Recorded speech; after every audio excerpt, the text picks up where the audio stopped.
আহত হয়ে মৃত্যুর ঘটনা নিয়ে ফিরাদ হাকিম তিনি কি বললেন? হাওড়ায় এটা খুব দুঃখজনক ঘটনা, এটা একটা অ্যাক্সিডেন্ট।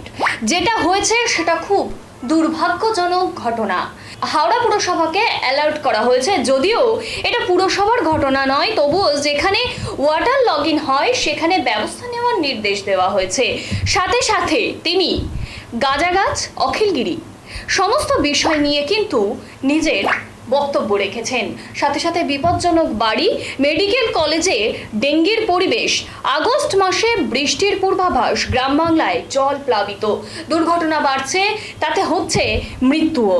কৈখালিতে এয়ারপোর্টের রাস্তায় জল, 135 নম্বর ওয়ার্ডের পুকুর ভরাট, ডেঙ্গি পরিস্থিতি, ঘুরপথে বিভিন্ন বেআইনি জিনিস স্যাংশন, বেআইনি বাড়ির অভিযোগ, সাথে সাথে বেগরখাল, সব বিষয় নিয়ে কিন্তু ফিরাদ হাকিম নিজের বক্তব্য রেখেছেন। তিনি আরও কি বললেন শুনে নিন।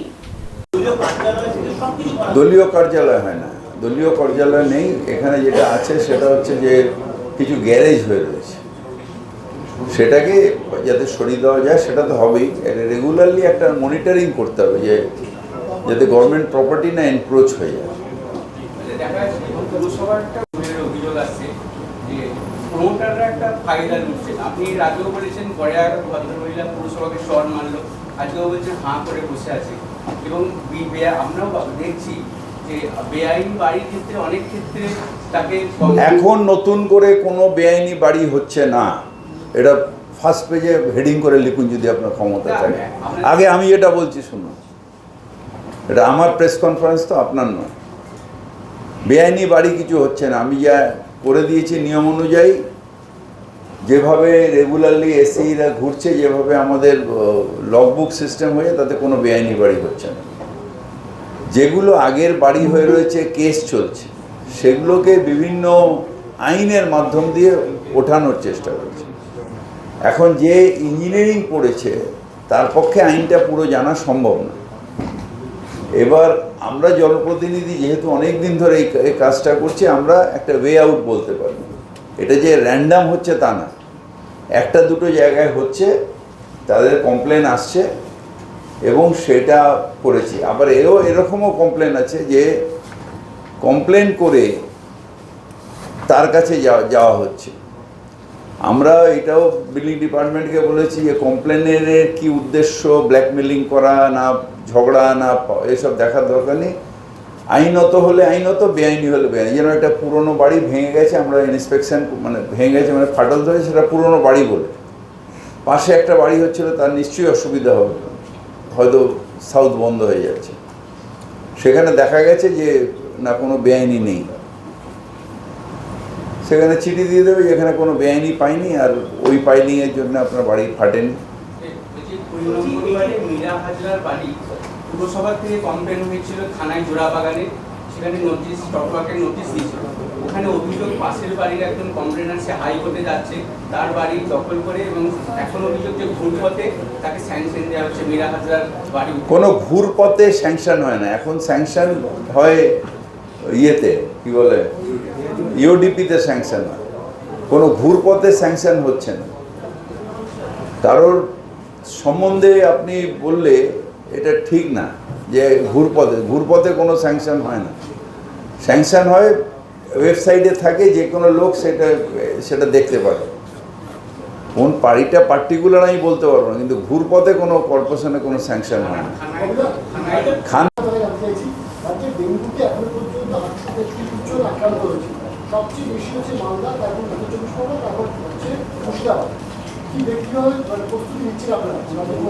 একটা লেট বর্ষার জন্যে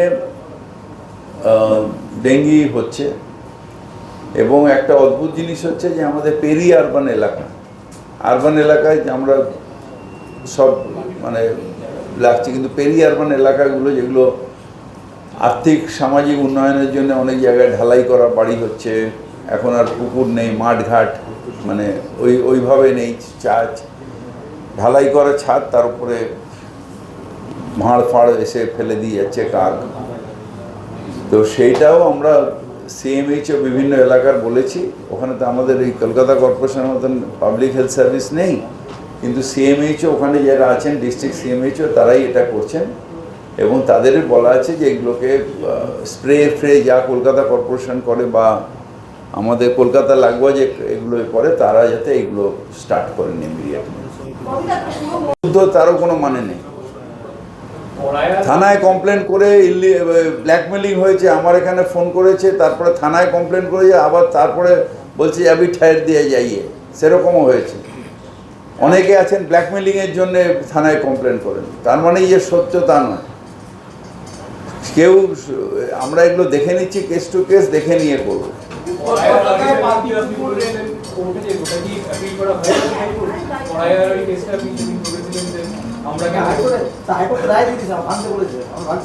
ওইটা যেটা আটকে গেছিল করায় আমাদের ছিল ওই এখানে যে কি বলে এই যে নেই যে এমবিটি চেয়ারম্যান নেই বলে উনি একটা স্টে দিয়ে গেছিলেন, সেটা আমরা হাইকোর্টে গেছিলাম, হাইকোর্ট বলে দিয়েছে ভাঙো। সব পৌরসভাকে নিয়ে 8 তারিখে সব পৌরসভাকে নিয়ে আমি একটা মিটিংও করছি, যেখানে পৌর চেয়ারম্যানদের এই ডেঙ্গু লড়াইয়ে কী কী করতে হবে এবং এক্সপার্টরা সেখানে থাকবে, যাতে পৌরসভাতে যারা ডেঙ্গুর ব্যাপারটায় নিয়ে কাজ করেন তাদের এখন আর কি কি করণীয় আছে সেগুলো নিয়ে একটা ওয়ার্কশপ মতন করবো। এটা ধনধান না, না একটাও পুকুর ভরাট হচ্ছে না। ওয়ার্ড নাম্বার 133 বড় 15 ইন 142 মন্দিয়ালি হরিসভা না, একটাও নতুন হচ্ছে না, একটাও নতুন পুকুর ভরাট হচ্ছে না, বরং যে পুকুর ভরাটগুলো আগে দেখতে পাওয়া যাচ্ছে না, কারণ এটা প্রাইভেট পুকুর, কিন্তু ওখানে লোকাল ওসিকে বলা আছে এটার দিকে একদম তীক্ষ্ণ নজরে, যদি পুকুর ভরাট হয় ফিশারি অ্যাক্টে অ্যারেস্ট হবে।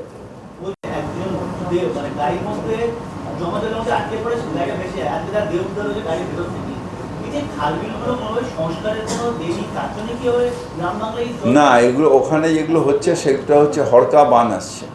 আমাদেরও একজন কলিগ গৌতম বাসু পশ্চিম মেদিনীপুরে এইভাবেই মারা গেছিলেন, হরকার করে গাড়ি আটকে রয়েছে, হরকা বান এলো, জলের মধ্যে দিয়ে বেরিয়ে গেল।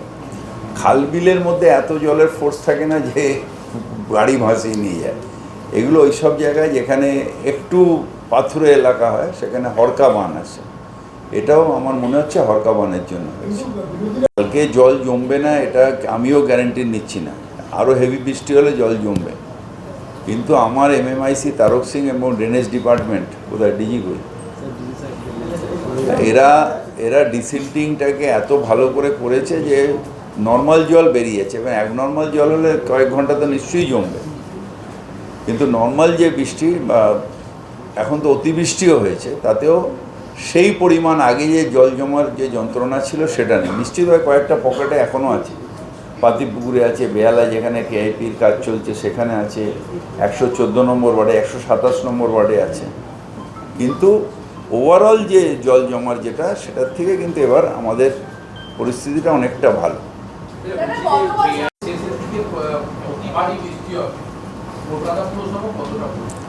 কলকাতা পৌরসভা প্রস্তুত বলেই আপনারা সবাই নিউজ চ্যানেলে সারা ভারতবর্ষের ছবি দেখাচ্ছেন, কিন্তু কলকাতার ছবি এত চেষ্টা করেও দেখাতে পারছেন না। জল জমার ছবি কলকাতায় এত চেষ্টা করে চেষ্টা করছেন, সব বৃষ্টি হলেই দৌড়চ্ছে সবাই ক্যামেরা। পাতিপুকুর আন্ডারপাস তো চিরকালই হয়েছে, আজকে নয়, এরকম আছে। বেহালা এখনও KIPর কাজটা শেষ হয়নি, KIPর কাজ শেষ হয়ে গেলে ওটাও শুধরানো যাবে।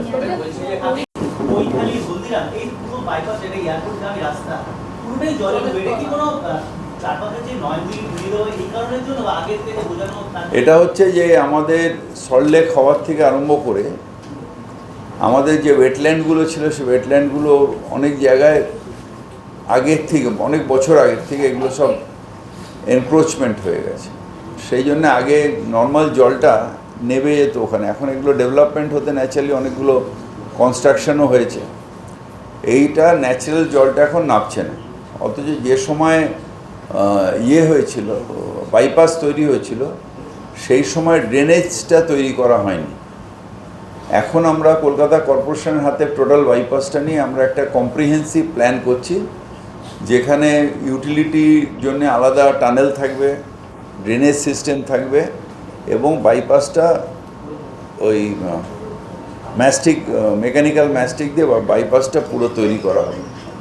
এটার জন্য আমরা একটা নতুন করে করছি, এই শীতের সময় কাজটা শুরু হবে।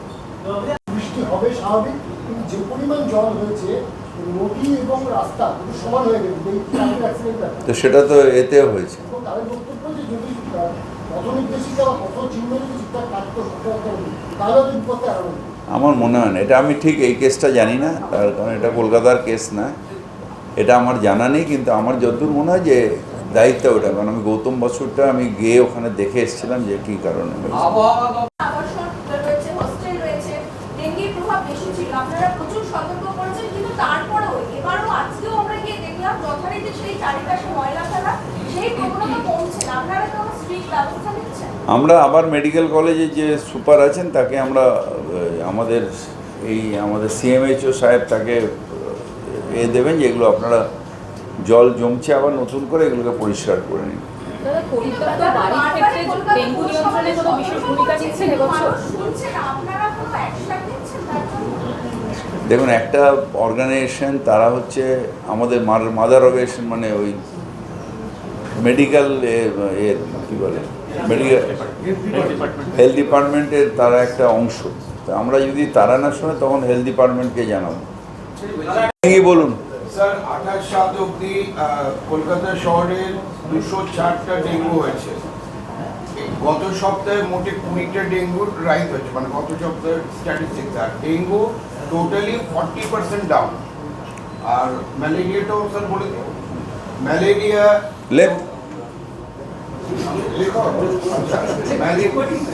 ম্যালেরিয়া 28/7 অবধি 1093, ঠিক আছে। গত সপ্তাহে 139টা রাইজ হয়েছে, 53.25% ডাউন দ্যান লাস্ট ইয়ার। এইটা আমি তোকে বারবার করে বলছি, সেটা হচ্ছে যে লেট বর্ষা এসছে এখন। ডেঙ্গু ম্যালেরিয়া অতটা হবে না, যেহেতু বৃষ্টি পড়ছে। আবার যেটা খালি জায়গা যেখানে ধরুন ছাদের ওপরে ভাঁড় রয়েছে, টব আছে, সেখানে পুরনো জলকে নতুন জল পড়ে সেটা বার করে দিচ্ছি। যখন বৃষ্টি থেমে যাবে তখন হচ্ছে মেন চ্যালেঞ্জ, যে সেই জলটা স্ট্যাগনেন্ট ওয়াটারটাকে, তখন ডেঙ্গু ম্যালেরিয়ার প্রকোপটা বাড়বে। সুতরাং আমরা এখনই স্যাটিসফাইড না, আমাদের এই প্রচার চালিয়ে যাব যাতে এটা হাতের বাইরে না চলে যায়।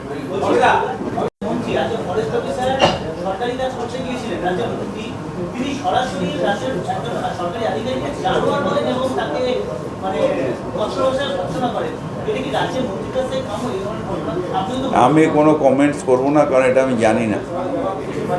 আমার এখানে কর্পোরেশনের যা যা কোশ্চেন করার করুন, আমি বলবো। হ্যাঁ, ডেঙ্গি নিয়ে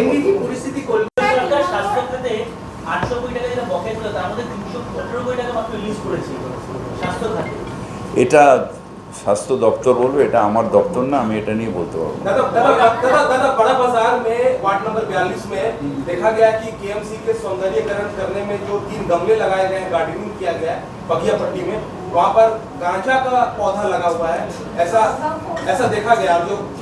और जो पार्षद है वो कह रहे हैं कि ये कॉर्पोरेशन को बदनाम करने के लिए या मुझे बदनाम करने के लिए कोई लगा गया है, लेकिन अभी तक इस पर कोई एक्शन नहीं हुआ है। गांजा का 3 पौधा पूरा लगा हुआ है। तो खुद उठा के फेंक देना चाहिए, वो तो खुद उठा के फेंक देना चाहिए। आपको भी जब आप गांजा का पौधा देखा, आपको तो खुद ह्यूमन हिसाब से आपको ही उठा के फेंक देना चाहिए।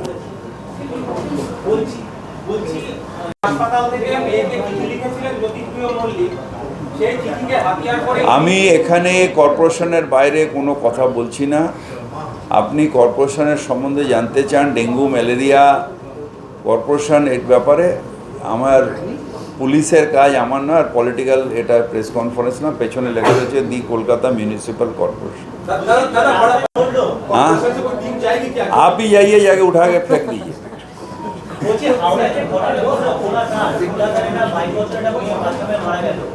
খুব দুঃখের, এটা খুব দুঃখের।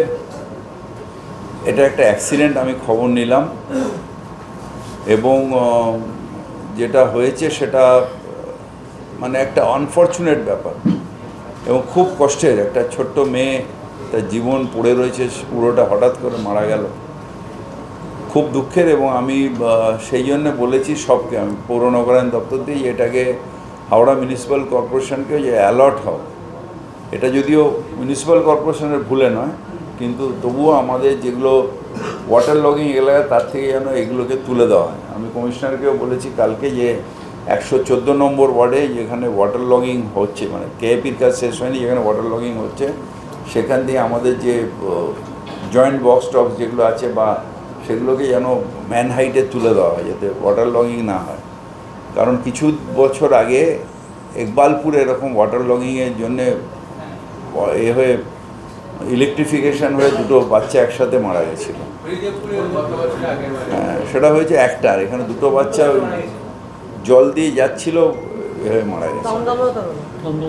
সুতরাং এটা একটুখানি খেয়াল রাখ। কলকাতা ঠিক আছে, আমাকে কোথায় গেল ভৌমিক সাহেব, উনি আমাকে কমপ্লায়েন্স রিপোর্টটা দিয়েছেন। কমপ্লায়েন্স রিপোর্ট পেয়েছেন তো?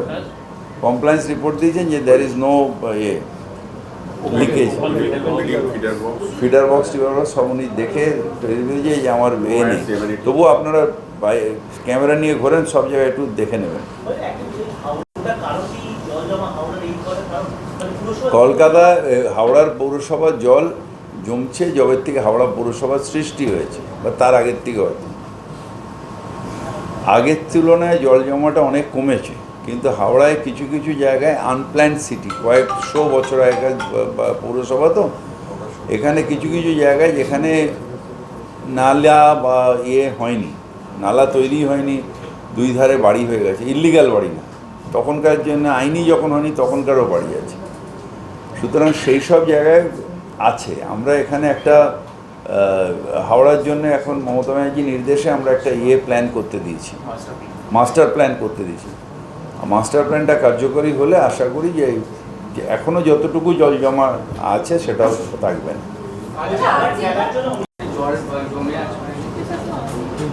তুমি ক্যামেরা, তোমার কাছে ক্যামেরা নেই, 127-এ জমে আছে, অক্সি টাউনের সামনে তুলতে পারো। বেহালায় কিছুটা জায়গায় জমে আছে, 114 নম্বর ওয়ার্ডে, ওখানে গিয়ে তুলতে পারো। আর এই দিকটা পারবে না, সরি, আর কোনো জায়গায় সকালে দেখো বৃষ্টি হওয়ার সাথে সাথে তার যায় না, যখন লকগেট খুলে দিয়েছে তখন আর জল নেই। এটা আমি প্রত্যেক ওয়ার্ডে 20,000 টাকা করে হচ্ছে, কালকে মিসিং করা, পরশুদিন মিসিং করা হবে, প্রত্যেক ওয়ার্ডে যেভাবে হয় যেভাবে হবে সেইভাবে। ওনার কাছে খবর এসেছিল, আমার কাছে নেই। হাসপাতালে একজন রোগী দুদিন ধরে পড়ে থাকেন আউটডোরের বাইরে এবং আজকে তার মৃত্যু হয়েছে। তারা ছিলেন প্রত্যক্ষদর্শী, অভিযোগ যে হাসপাতালের কোনো তারা সহযোগিতা করেনি, বিনা চিকিৎসায় একটা মানুষের মৃত্যু হয়েছে। সামান্য পায়ে সংক্রমণ হয়েছিল, তাই নিয়ে মারা গেল, দুদিন ধরে পড়ে থেকে একটা লোক আর্টিকলের মতো হাসপাতাল। ভাই আমি এটা জানি না। বলছি আজকে ভোরবেলায়